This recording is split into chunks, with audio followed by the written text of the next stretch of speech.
La academia también se ha tomado este escenario, esta fiesta de las letras. Los profesores de la Universidad Javeriana han decidido traer sus más recientes publicaciones a la Filbo 2022.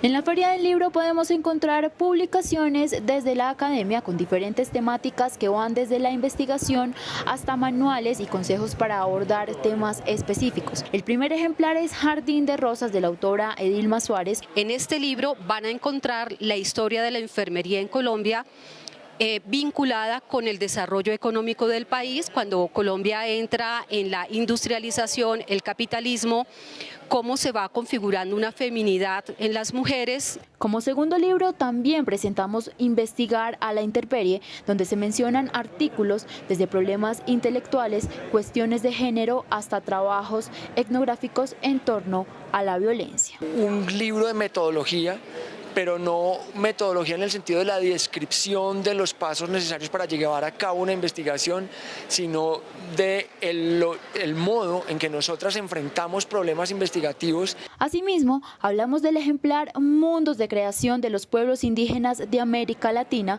donde se presentan diversas reflexiones críticas. El cuestionamiento por las categorías en que fueron clasificadas las creaciones de los pueblos indígenas. Algunas veces se refieren a ellas como arte, otras veces, y la mayoría de las veces, como artesanía, y otras como diseño. La invitación para todos los visitantes es también a conocer la literatura desde el ámbito académico en esta edición.